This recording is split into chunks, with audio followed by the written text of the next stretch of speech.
오후의 본문 말씀은 사도행전 9장 1절에서 9절입니다.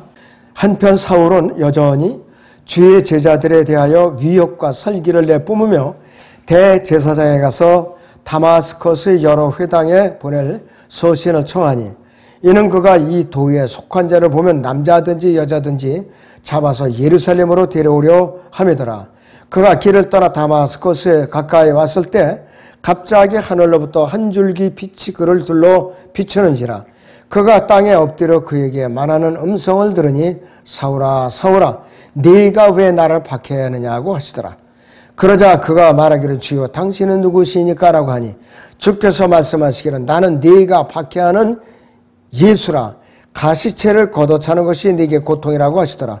그가 떨며 놀라서 말하기를 주여 내가 어떻게 하기를 원하시나이까 라고 하니 주께서 그에게 말씀하시기를 일어나서 성읍으로 들어가라.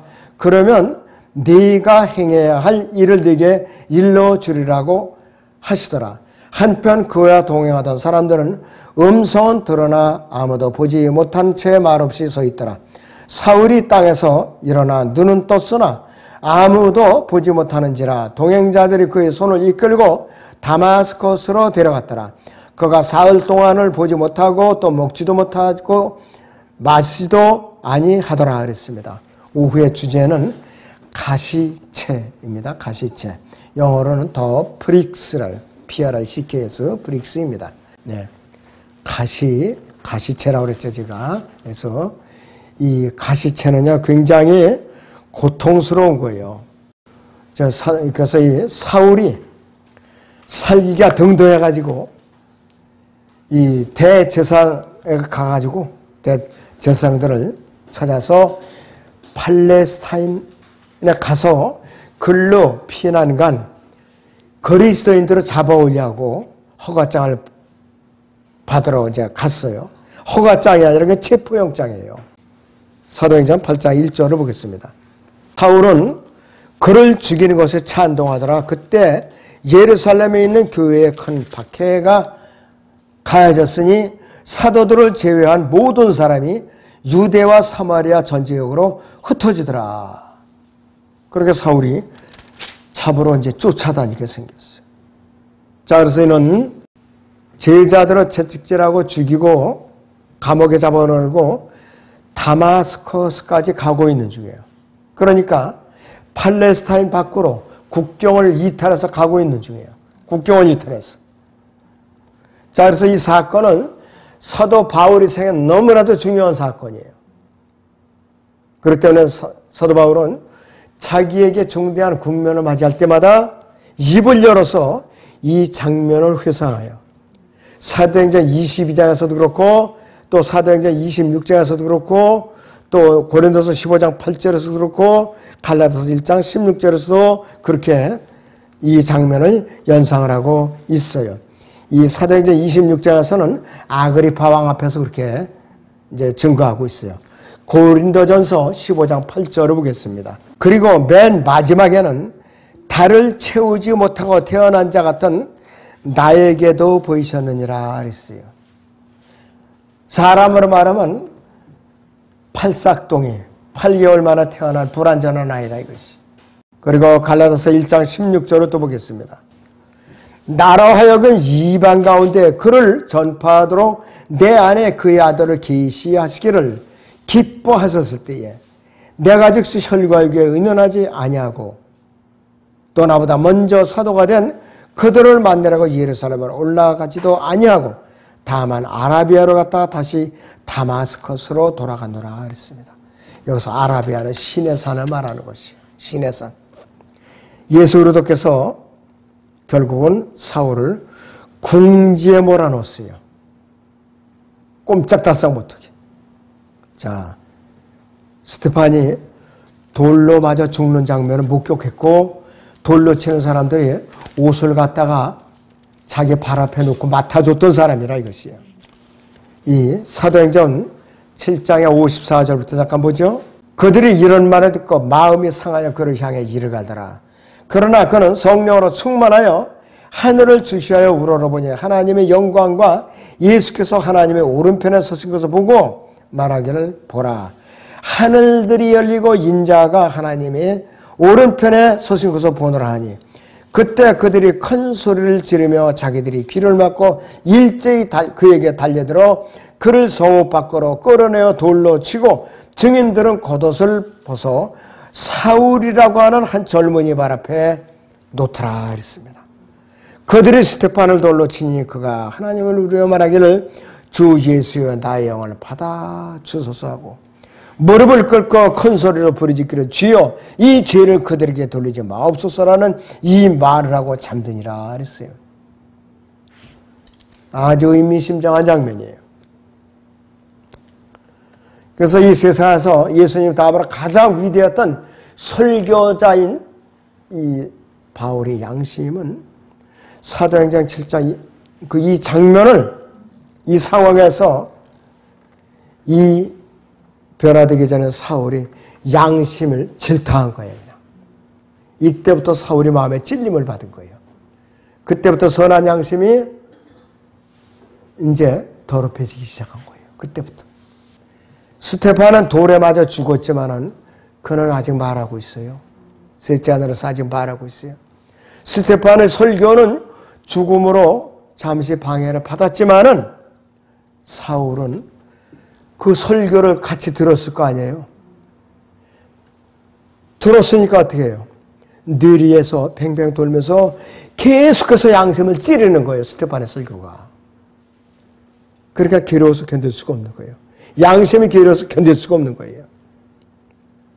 그러면서 그 양심을 계속 질타하는 거예요. 그냥. 성령님께서 사울을 양심을 질타하면서 다루고 계셨대. 이때부터 벌써 다루고 계셨던 거예요. 만약 그가 자신의 양심을 따른다면은 양심은 그를 성문 밖으로 데려갔을 거예요.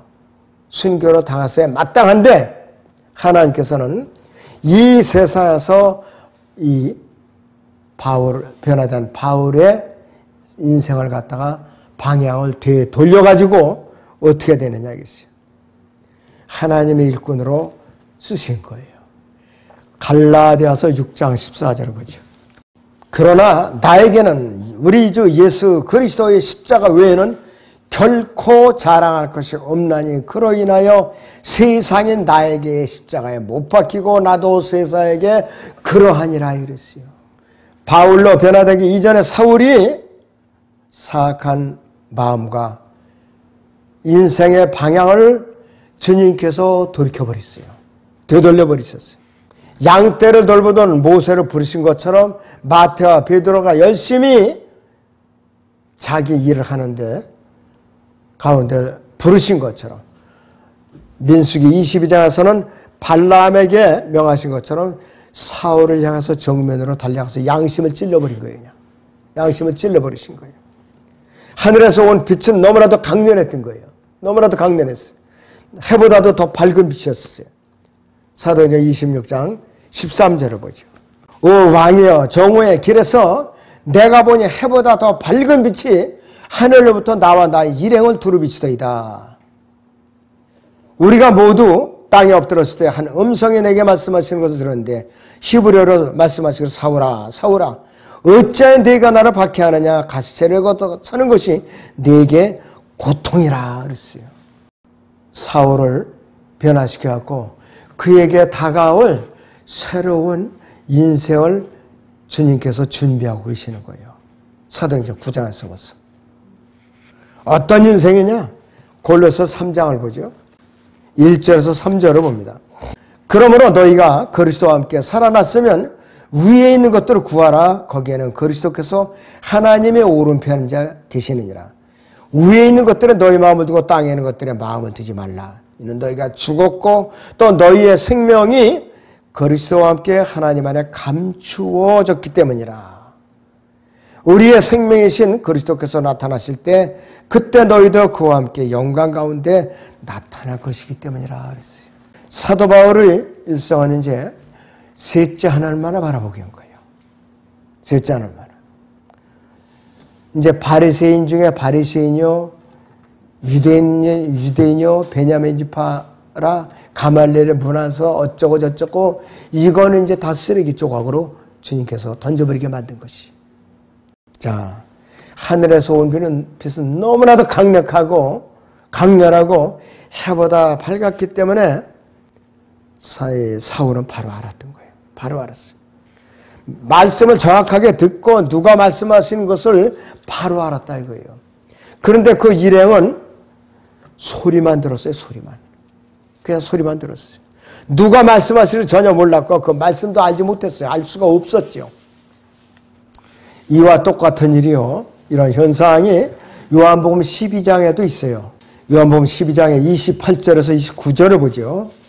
아버지시여 아버지의 이름을 영화롭게 하옵소서라고 하니 그때 하늘에서 음성이 나기를 내가 그 이름을 영화롭게 하고 또다시 영화롭게 하리라고 하시더라. 그때 곁에 서서 그 음성을 들은 무리가 말하기를 천둥소리였다 하고 또 어떤 사람들은 천사가 그에게 말하는 것이라고도 하더라 그랬습니다. 무슨 소리인지도 모르는 거예요. 딴 사람들은. 주님만이 아시는 거예요. 사울과 함께한 다마스커스로 가던 그 일행들은 말 없이 그냥 우두커니 서 있었던 거예요. 빠져가지고서. 그들은 땅에서 일어난 후 단지 그냥 우두커니 서 있을 수밖에 없어요. 음성만 들었지. 그리고 사도행전 9장과 사도행전 26장에서 두 번의 설명이 상황을 더 자세하게 이해해 주는데 사도행전 26장에서는 보강 설명이 되어 있어요. 왜냐하면 사도행전 9장 6절 자체는요. 사도행전 26장 전체 상황을 기록을 하고 있질 않아요. 사도행전 9장 6절을 보죠.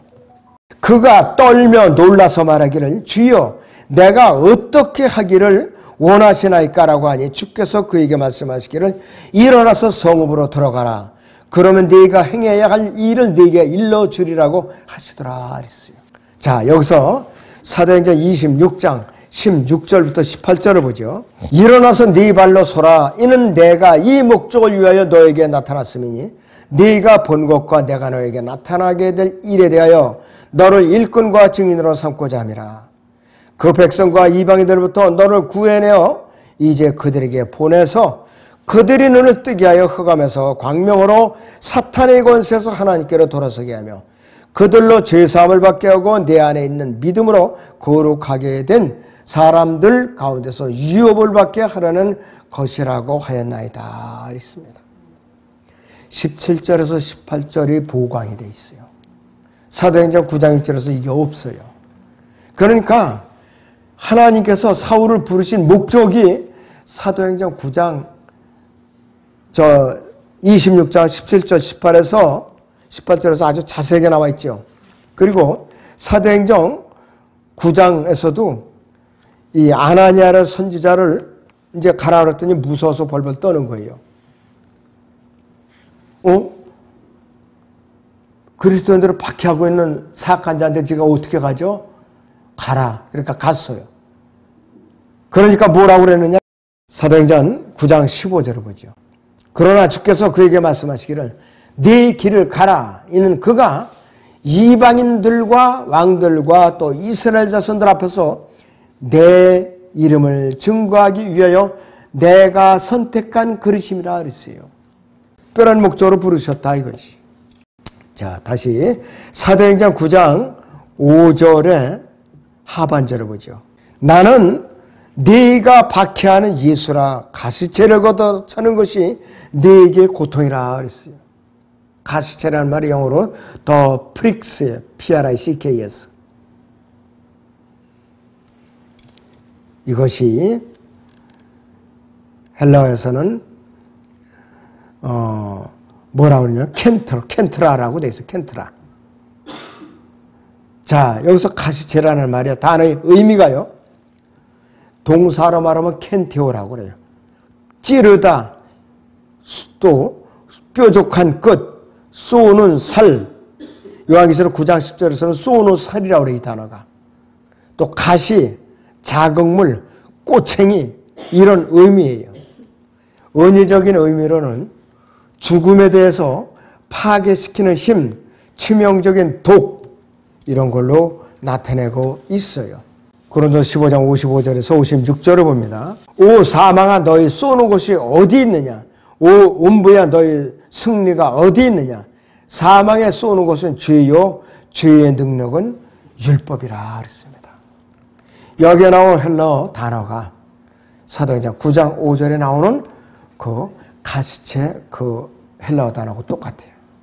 자, 그래서 우리는 여기 나온 본문을 그대로 보존하는데 절대적으로 동의하는 편에 서야 돼요.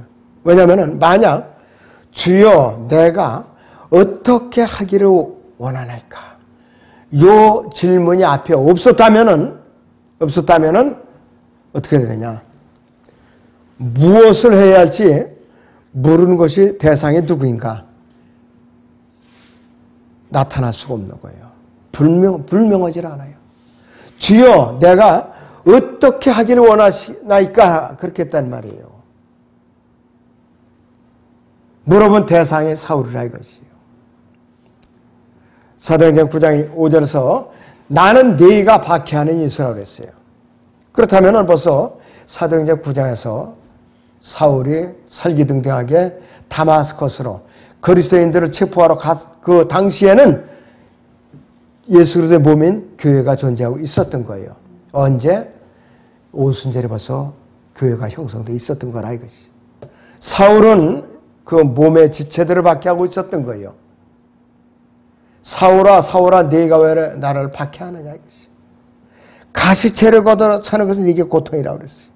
사울은 그 예수 그리스도의 몸의 지체들을 교회를 박해하고 고통스럽게 했다는 것을 분명하게 예수님께서 밝혀주고 있어요. 고린도전서 12장 26절을 보죠.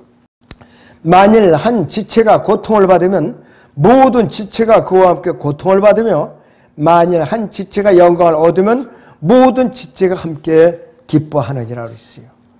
교회 안에서 어느 지체가 다치거나 질병을 앓고 있어봐야 다른 지체도 같이 고통을 느껴야 정상이에요. 그런데 교회 안에서 누가 질병으로 입원해 있어요. 모른 척하고 내일이 아니니까 그러면은 진정한 건 지체가 아니에요. 문병가고 위로하고 격려해주고 그러죠. 사도 바울이 그리스도의 표를 지니기 시작했을 때 갈라디아서 6장 17절에서 그리스도의 표를 몸에 지녔다고 그랬죠. 그는 수없이 많은 그리스도의 표를 지니게 됐어요. 그는 너무나도 박해를 많이 받았던 사람이라 이것이. 고린도후서 6장을 봅니다. 6장 4절부터 10절까지 오히려 모든 일에서 우리 스스로가 하나님의 일꾼들임을 입증하기를 많은 인내와 환난과 궁핍과 곤란과 매맞음과 갇힘과 소요와 수고와 깨어있음과 금식에서 그리하였으며 순결과 지식과 오래 참음과 친절과 성령과 가식 없는 사랑과 진리의 말씀과 하나님의 능력과 오른손과 왼손에 든 의의 변기로서 영광과 오용으로서 또 악평과 호평으로서 그리하였고 속이는 자들 같으나 진실하며 이름 없는 자 같으나 유명하고 죽은 자 같으나 보라 우리가 살아있으며 매를 맞았으나 죽지 아니하였고 슬퍼하는 자 같으나 항상 기뻐하며 가난한 자 같으나 많은 사람을 부유하게 하고 아무것도 없는 것 같으나 모든 것을 가졌느니라 그랬어요. 그래서 이것이 지금 고린도서 6장 4절에서 10절까지는 역설적인 교훈이에요. 역설적인 교훈이라 이것이에요. 또 고린도 후서 11장을 보죠.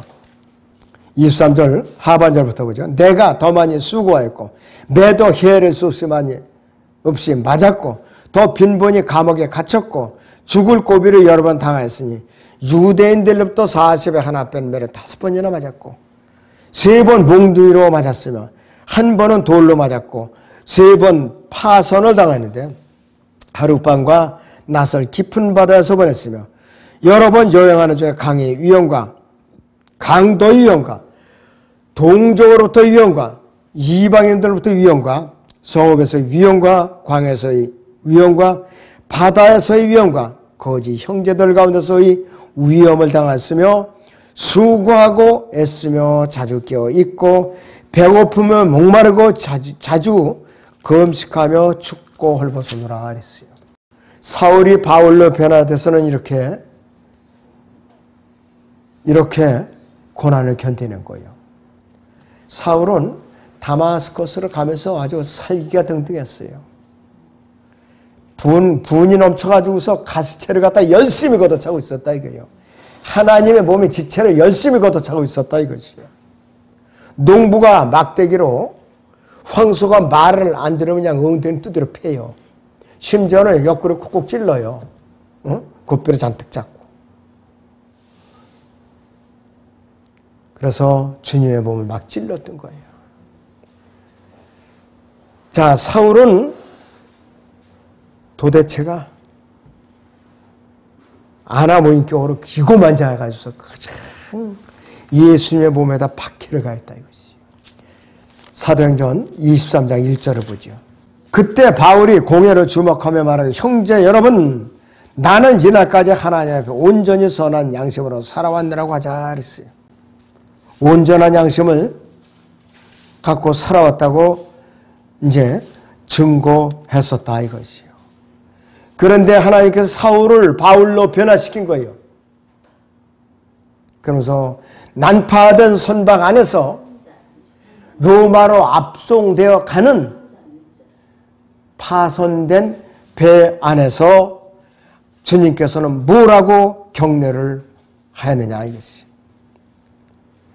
사도행전 23장 11절을 보시면 그날 밤 주께서 바울 곁에 서서 말씀하시기를 바울아 기운을 내라 네가 예루살렘에서 나에게 관한 일들을 증거한 것과 같이 로마에서도 증거해야 하느니라고 하시더라 이랬습니다.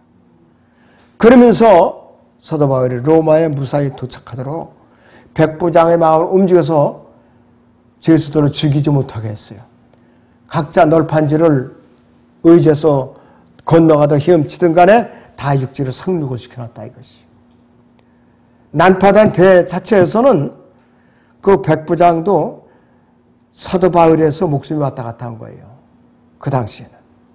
그래서 사도행전 9장에 나오지 않는 60회 이상의 단어들이 영어 킹제임스 성경에서는 아까 읽어드린 사도행전 26장 18절에서 16절 18절 사이에 더 추가되어 있어요.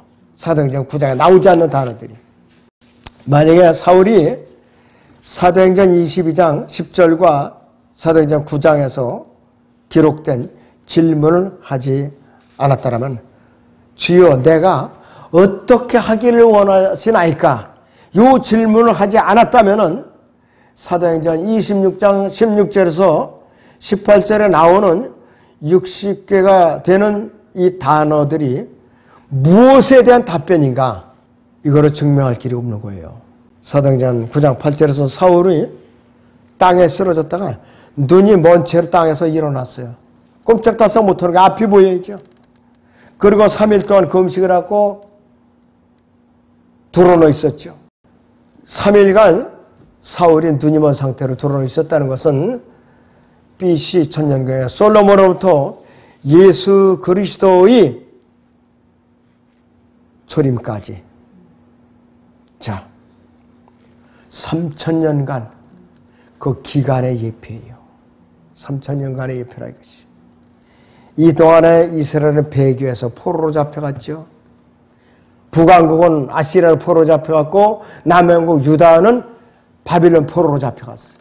자 그리고 메시아 왕이신 예수님께서 나타났을 때는 초림 때 그분을 거부했죠. 십자가 못 박여 죽였죠. 그 후에는 그 빛이 민족들이 갈릴레에 비칠 때까지 이방인들 가운데 믿음 없는 상태로 이스라엘 백성들은 어떻게 하냐면 이방이라는 무덤으로 다 흩어져 있어요. 지금 이 세계 각지가 유대인들의 무덤이에요. 영적으로. 이 무덤에서 언제 불러일으키느냐? 예수님께 대화를 할 때 이렇게 세우는 거예요. 에스겔 37, 8장에 마른 골짜기의 환상이라. 뼈들이 이제 숨이 들어서 살아나는 거라. 이스라엘의 민족적으로 소생하는 거라 이것이 바로. 사울이 했으면 세 가지로 요약할 수가 있어요. 첫째는 한 빛을 보았어요. 강력한 빛이 아주 해보다 강한 빛이에요. 두 번째는 음성을 들었죠. 주의 음성을 들었어요. 그리고 세 번째는 부르심에 순종하소서. 다마스코 성으로 들어가라. 그러면 내가 네게 할 일을 알려주리라고 그랬어요. 만약에 그가 불순종하고 예루살렘으로 돌아왔다면 바울이라는 이름은 없는 거예요. 사도 바울이라는 이름은 없는 거예요. 사도행전 9장 4절을 다시 보죠. 그가 땅에 엎드려 그에게 말하는 음성을 들으니 사울아 사울아 네가 왜 나를 박해하느냐 그랬어요.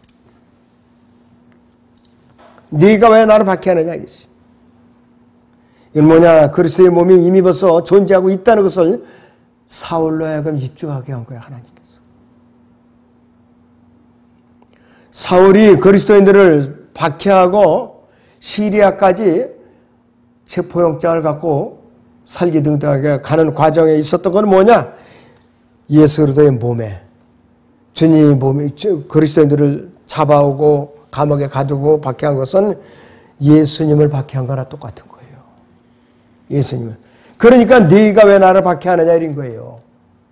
내 몸인 교회를 왜 박해하느냐 그 소리예요. 바로 구원받기 이전에 사울은 교회를 박해하는 것이 하나님을 진짜 잘 섬기는 거로다 잘못 알고 있었어요. 갈라디아서 보세요. 1장 13절에서 14절을 보죠.